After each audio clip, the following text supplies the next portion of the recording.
She said she proud. Hey you guys, what's up? Your girl G here. Welcome back to my channel. Y'all, we gotta get into Real Housewives of Potomac, Real Housewives of Potomac.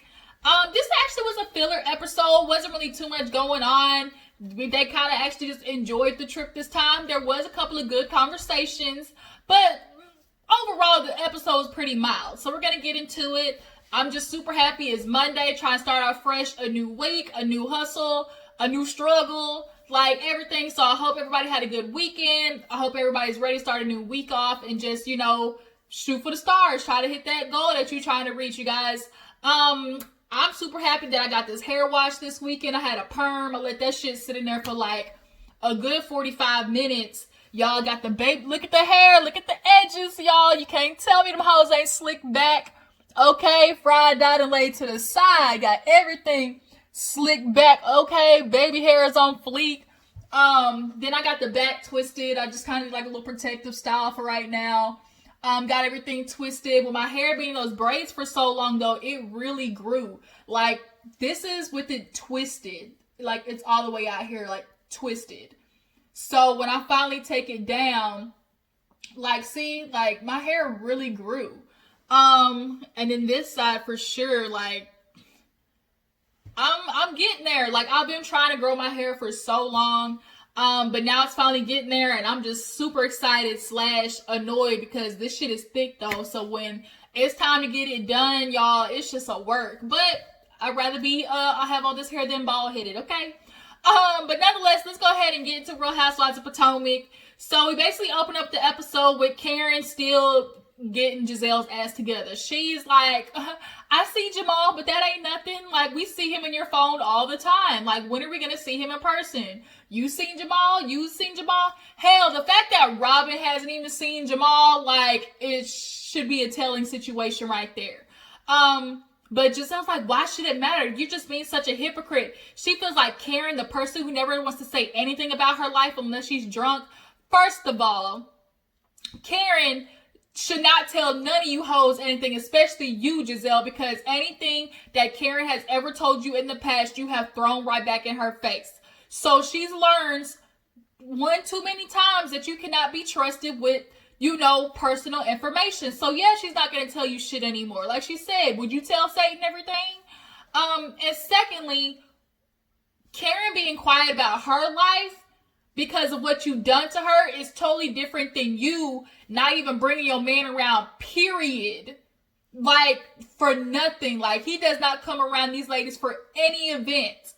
Like, out of you basically saying, oh, he's busy. Bitch, everybody's husband is busy, but yet they still come around. Like, that right there, keep my good eye on you, Gizelle, because that ain't nobody buying that shit.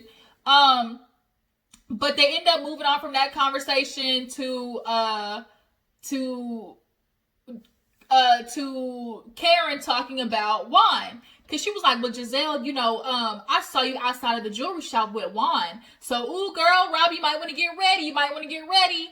And in my head, I'm like, Karen, why the fuck would you do that? Like, don't, like, okay, you can put 2 and 2 together. Gizelle tried to like, oh, I just took a cute video because I was looking good that day.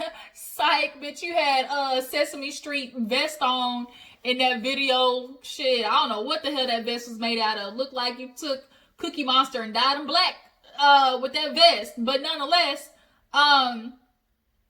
Gizelle was able to kind of smooth that over.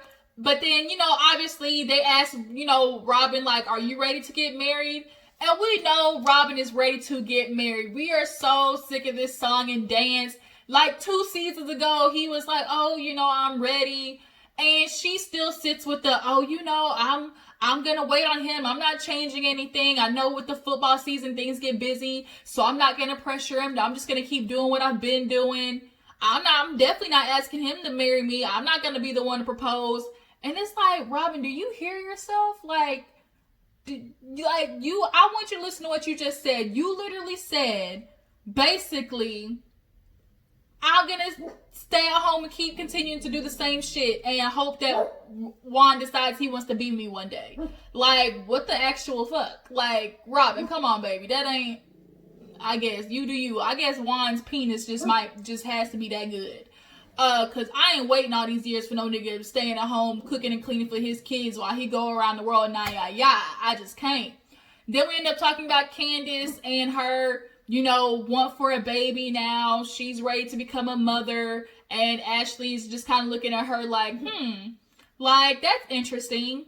So they take the little ride down the slope, on the little Tachanga things, make it to the market. They go to the market, get some spices and souvenirs to take home. Gizelle uses that as a time to take Karen to the side and tell her to, like, girl, stop talking about the goddamn engagement. Like, stop talking. You're gonna mess it up. Like,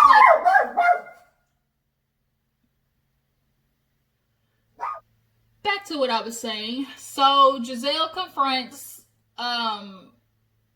Karen, telling her to lay off talking about the engagement. Like, you've done it twice. She's like, I just want to know. Like, I can't be curious. You trying to shut me up? She's like, well, even if, I'm not saying if Juan wanted to propose, I'm just saying even if, like, don't mess it up. So Karen took that as, oh, okay, I got my answer. Okay, she's gonna get the ring soon. Okay. And she started switching away her and them goddamn tights that she had on with that Depend booty. So after that, they, leave the market and stuff like that, head back to the hotel, and are gonna get ready for dinner. Everybody does the typical call their spouse type thing. Gizelle makes it down to the bar first. For the first time, I was like, I'm okay with what Gizelle had on. It wasn't bad. It wasn't good. It was just like, I'm okay. Because it could have been worse. The earrings, with it were a good pair. But the ponytail, Gizelle, I know you're trying to go for this Beyonce ponytail. But it ain't looking that way, sweetie. That ponytail just looked dry, tumbleweed, wrapped. It's like so thick where she has like the ponytail part. It's like super thick, and it just looks like she just wrapped it around a whole bunch of times, which I'm sure is what she did. But like, it ain't supposed to look like it. But she gets down there because, let's keep it real, had Wendy came downstairs with that dress on, like, we wouldn't be mad at it because the dress print wasn't horrible, and like, you could get, it was like an African print. So had Wendy put that dress on, it would have been cute. So I'm gonna give Gizelle the benefit of the doubt with this one, say like, okay, you did all right with this one. It could have been worse. So Ashley comes down, they're sitting down there, and Giselle's telling her about how they're gonna prank Wendy and, initiate her into the group. And then they start talking about Karen, knowing about Robin and Juan getting married. She basically told Ashley because she felt like, oh, she needed an ally in this situation. I don't know what you mean by ally, though. What's Ashley supposed to do in this situation? I'm confused. With you and Karen, I don't know how that's supposed to be like an ally against Karen. But nonetheless, she tells Ashley she's super excited because it's like about goddamn time. Like, this should have been happened. So then Karen comes downstairs. She ain't drinking. I think she got some green tea, and everybody's looking at her like, why you not drinking, Karen? You don't want to drink because you don't want to spill all the beans about your relationship anymore? Is that what it is? So everybody gets downstairs. They go to eat. Everybody look good. Robin's hair is confusing me. Like, does it want to be straight? Does it want to be curly? I don't know what it wants to be. It's like a bipolar hairstyle. Can't figure it out, Robin. But Karen's dress was cute. Karen's shoes, she said, look, I'm 50 and fine. I'm still in my prime, honey. Ray better catch on. So they make it to the restaurant. And they start talking about the day, how it was good. And then they end up, talking about motherhood because, Wendy's like, I'm just finally glad to be on a trip. And she's like, my husband said I needed it. I needed to get away because obviously with 2 sons and a newborn, it's a lot. And so she's like, I only sleep between the hours of 2 and 4. Like, that's where I really get sleep. And so all the other women's like, dang, girl. She's like, I got too much shit to do.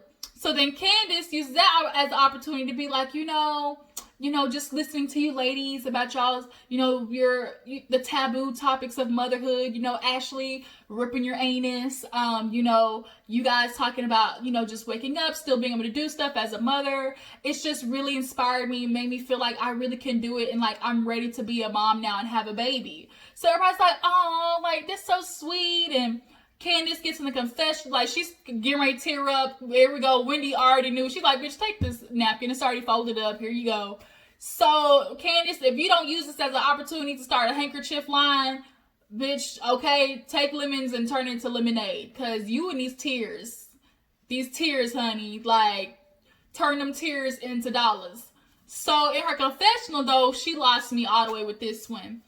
You know, with everything I went through this year with Monique and how, just how much that did to me, and the fact that I was able to get through what happened with me and Monique and come out stronger, I know, if I can make it through that, then I can definitely be a mom. Now, Candace, I'm gonna need you to correlate the two. How does getting your ass dragged at a winery prove that you're strong enough to be a mother? Like, make it make sense. I just need you to connect the dots for me, honey. Because you got your ass beat. You did. Luckily, your wig glue was stronger than Monique's fist. But getting through that situation, like, to compare that to motherhood, like, I just need you to make that make sense. Like, just like, please, like, just connect the two for me. And it always seems like she's always trying to make the situation that Monique and her went through like the catalyst of everything that she's got to go through in her other life. Oh, because I struggle with this, Monique, that means I can get through this. Or, oh, I'm aware that I can do this now. Or I'm strong enough to do this. Or I need to be better at this because of what happened with Monique. Like, she's really trying to play up this like whole emotional damage thing, I think, that happened. And nobody's not saying that you weren't affected by it. We just also know you putting 20 on 10. Okay, I get it. The lawsuit going on. You trying to get your little $1 million out of her, however much you wanted, because you couldn't get the criminal case. So I get it, boo boo. Like, your lawyer advised you well. I guess I'll put it that way. So because Candace is now all sentimental about that, Ashley's like, I'm not gonna lie, Candace, I kind of feel a type of way. Here you are, wanting people to just like, come and support you and be for you in this motherhood. But when I was asking for that, when I was going through my, my journey of trying to be a mother, all I got hit with was criticism and, the snide remarks and, getting attacked on social media. And she did. They did the playback. Bravo's gotten real good with the playback, so we can't sit there and deny that. Like, the flashbacks lately and the instant replays, Bravo has been on it on all the franchises. If you said something, they're going to be like, rewind the tape. We got the proof. Rewind the tape. And they ran through all the stuff that Candace said. Like, Candace said some crazy stuff, some foul stuff, and Ashley's still feeling a type of way.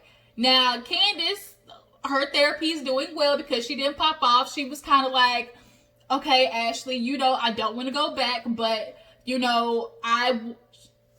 Candace still, though, was having a problem apologizing. I think that's why Ashley kept going on. And, that's what all the other ladies were saying, what do you want, Ashley? Because she's like, look, you sat there and judged me talking about my miscarriage. And for Candace to sit there and say, oh, I don't believe that she was just so hurt by this miscarriage. That was a little bit merch. Who are you to sit there and say something like that? Just because she wasn't crying doesn't mean, she wasn't affected by the loss of this baby. And she even went after Michael. So she's like, that was emotionally, turmoil for me. That was a damaging thing that you said. And, so Candace was kind of like, I thought we moved past this. But, I want to, say that what I learned in therapy is that I need to do better with not putting my stuff on other people or doing better at explaining stuff to people so it's not coming off in a threatening way. And I'm like, Candace, you're being real roundabout because what you said had nothing to do with you projecting on her or trying to get your point across without coming across mean. You were just being a straight up asshole. You were just spitting venom. Oh, she wasn't sad about her miscarriage. That had nothing to do with you and what you were dealing with. You just wanted to continuously judge Ashley. That's all it was. So Gizelle was like, look, Ashley, you got to give her something. She's trying to say, she's trying to do better. She wants to improve. And Ashley's like, I want to be there for you, but I don't want to be there for you under false pretenses. I'm pissed off, so I need to tell you, get it off my chest. So I'm not coming to support you all fake like, while I still got all this stuff burning down on me. So, Robin had to be like, look, Ashley, like, you used to be Candace. She was like, I remember saying some things, but I was never as vile as her, you know, going on social media. And Robin was like, look, that's a character flaw for Candace. On social media, Candace has definitely pushed a button or two, and definitely, Candace is one of the people who just doesn't know how to stop. Like, I kind of compare her to Kenya, where it's like, once she gets going, like, she's not going to stop until she knows, like, you KO'd. And that is a good trait and also a bad trait, because, like, constantly going till you feel like you done, like, pummeled the other person can be dangerous. Like, and Candace definitely does that at times, because that's kind of what you did with the situation, Monique. You go too far verbally, Monique just goes too far physically. So y'all both went too far, just in two separate ways. So when she said that, when Rob was like, yeah, she definitely goes too far, that's a character flaw for Candace, Candace was like, thank you. Like, but you do, Candace, you do go too far. So Ashley was like, yeah, you know, I just really want to, like, overcome this. And hush, Chico. So Gizelle was like, look, before you had this baby, Ashley, like, you used to be like Candace, and they really are the same. Like, Ashley and Candace really have done the same exact things. They're one and the same. They just do, their antics are just slightly different, but they be doing the same shit. So at this point, they're like, what do you need from her? Honestly, I think what Ashley needed was an apology. She finally sort of kind of got it when Candace was like, you know what, for anything I did to hurt you or anything I said that made you feel a type of way, you know, I sincerely want to apologize, you know, end of story, period. And I really kind of feel like apologies like that aren't really apologies. It needs to be more like, you know what, I'm sorry I did this. I'm sorry that I said those things. Like, it's never an apology like that from Candace. It's always, I'm sorry, you know, however I made you feel. It's always about the other person. It's never about what they did. The Housewives are really bad about doing that. But they were ended up able to squash it for the meantime. So then we move on to the conversation with Karen. And, you know, she is discussing, like, her relationship with Ray because things are a little bit tense between the two. Chico, hush. Boy, he just be loving to ruin my videos. Hey, shh. So, Robin asked Karen, like, you know, what does Ray need from you? And she's like, he needs more of my time. And Karen is a businesswoman. She's on and popping. Karen has become very popular. This season is definitely my favorite season from Karen. And at this point, Ray don't know what to do because, you know, she's like, I used to be the aggressor. I was. And, you know, finally about time I get this apology from him for, you know, buckling down and being able to save him. And the fact that it took 2 years for Ray to even apologize, one, makes you feel like, oh, he expected it from her. Like, she was supposed to, basically, because you're my wife, you're supposed to do this. And two, that pride and ego, like, you weren't even able to drop it to acknowledge the fact that your wife literally pulled you out of taking your ass to jail because the IRS do not play. Them hoes is gangsters. Like, Karen saved you. Why did it take you 2 years to apologize? But the fact that she did that just goes to show Karen do love that man. Do they need to stay together? That's another conversation. So after that, I think they kind of all just like ended up going back to Wendy's room. Or no, after that, that's when Robin, I think, said something to her about the relationship. And they end up all kind of like, oh, sisterhood, cheers in a sisterhood. Yeah, that's what it was. So now they end up going back to the bar. They're trying to do this prank on Wendy. So Karen, Candace, and Wendy are at the bar while Gizelle, Ashley, and Robin go to the room and set everything up. So they start walking back to the room. They dumbasses get in the closet but can't keep quiet. So the first kind of prank where they jumped out and scared her was like B+, B minus. But then she was going to pump. So while they left the room, she was in there and they were watching on the monitor. And when she saw that spider, she flipped. And then she gets pranked again when she sees the snake under the blanket. So they all come out and like laugh and stuff. And it was a good little kiki. So then the next morning, they're getting ready to go to the springs. So we see everybody doing their like mantra. Ashley's doing yoga.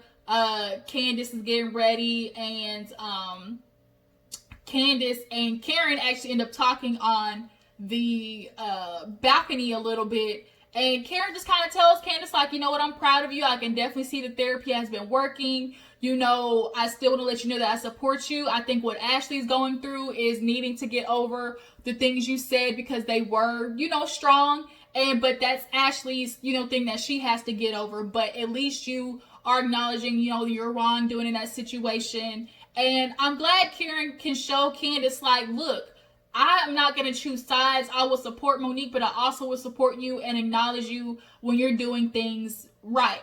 So that was a nice little conversation between the two. And so then we see Robin and Gizelle. Now that outfit Robin had on was cute, like really cute.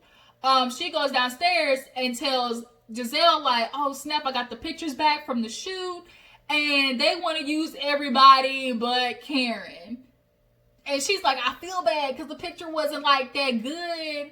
And they go through everybody's. I mean, if we think about Robin's hats, is Karen like the vibe of that?